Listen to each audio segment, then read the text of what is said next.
Since Egyptologist James Hoffmeyer favors the Ramesses Exodus date around 1250 BC, he looks for background information that fits the general history of Joseph in the centuries immediately preceding Ramesses. The idea that a foreigner could actually serve in Egypt, what is the likelihood of that? Well, the idea of foreigners serving in Egypt, we have ample evidence for that in this Brooklyn papyrus. But what we're talking about in the case of Joseph is somebody who advances to a very high position, namely probably what would be considered the prime minister of Egypt. People often think that, well, this story of a rags to riches, this pit to the palace kind of story just doesn't happen in reality.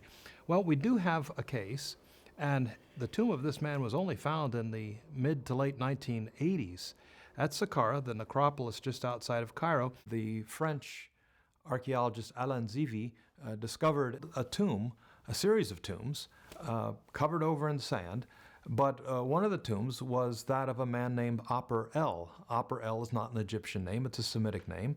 And as it turns out, this man, Aper-El, had become the prime minister of Egypt under the pharaoh Akhenaten. What's amazing is that he is a foreigner who advances to be the highest ranking official in Egypt in the 14th century BC. This is roughly the time of Moses. So the idea that a foreigner could advance to such a high position in Egypt is documented, it's attested. We didn't know about this until about 1986. So that's a relatively recent discovery, but it's a perfect fit for the sort of person Joseph was likely serving a similar capacity at an earlier time.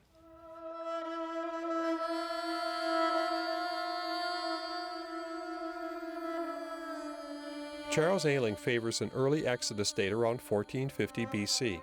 He also accepts the standard chronology for Egypt, along with a 430-year stay in Egypt for the Israelites.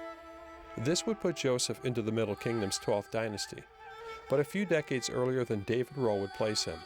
He finds something very interesting about certain titles used in this era. Are there any other relationships that you think that show that there was Joseph or the character of Joseph in Egypt? Well, I can think particularly of some of his titles. It's interesting to study titles of Egyptian officials, and this is what I did my doctoral work on, and so I know titles of Egyptian officials very, very well. And one of the things that seems to be said in Genesis 45, verse 8, in that verse, Joseph is talking to his brothers. He has revealed himself to his brothers, and he's having them at his home for a meal, and he tells them that in true Joseph-like fashion, that God is the one who caused all this, and they shouldn't be afraid, and so on. But then he starts talking about titles, and he mentions 3 in that verse, but 2 bear on what I want to say here. He was the second in command. He was the vizier, and he was chief steward of the king, the person who would be over the estates of the pharaoh. Mm-hmm. Now, when I first looked at that, I thought, this doesn't look possible. But when you see something in the Bible that doesn't look possible, you just wait for further information. I've learned that a long time ago. And I looked at that and I said, how could that be? For instance, today, the President of the United States, if he's a governor of a state, he can't hold both. If he gets elected president, he retires as governor of his state. So in the world that you knew of Egyptology, these 2 titles were never connected. Never combined. Okay. Well, then an individual was discovered by the name of Khnum-Hotep.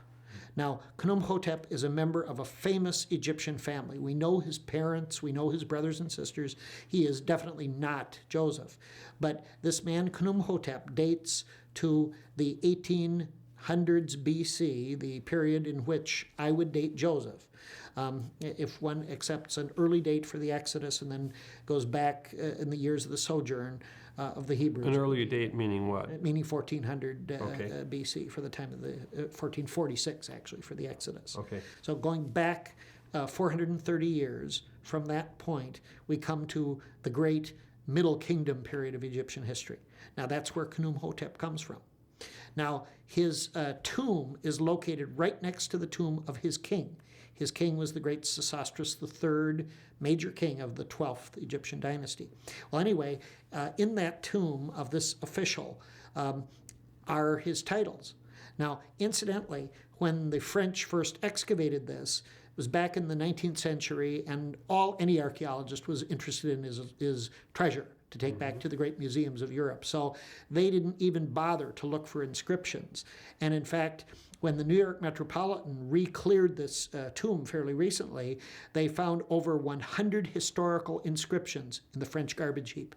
Oh, French didn't even look at them. And what they show us is that this man, Khnumhotep, was vizier of Egypt and chief steward of the king, just like Joseph in the book of Genesis. So basically, do you think that this understanding, which wasn't clear before, that you could hold these two titles, was there any connection to Joseph making that a possibility?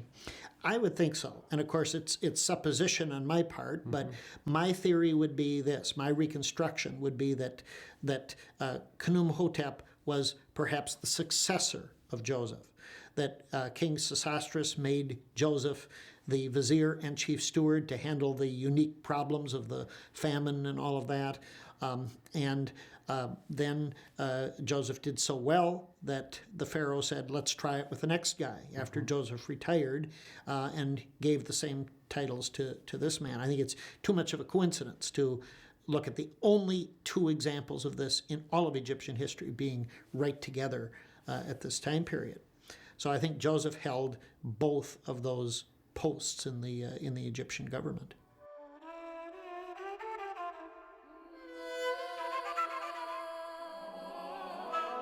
David Rowe favors an early Exodus date around 1450 BC.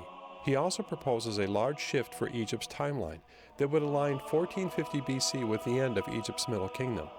He follows the view of classic Jewish and Christian thought that there were 430 years from the promises made to Abraham to the Exodus, leaving only about 210 years in Egypt itself.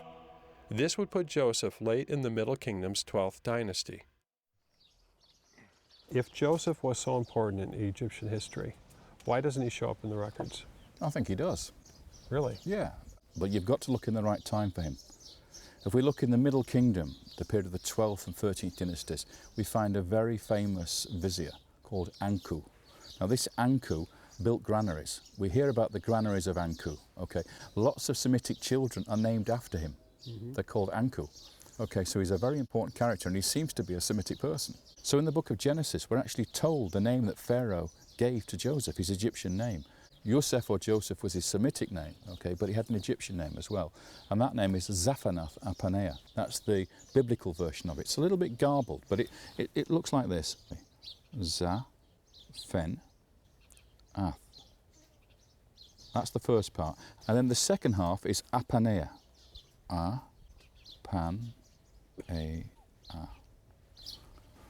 Now, there are two elements to this. The first part here, we can recognise what that is in ancient Egyptian, which is Zatenaf. Now, Zatenaf simply means he who is called. And in the slave lists of this period, we actually see that name repeated constantly.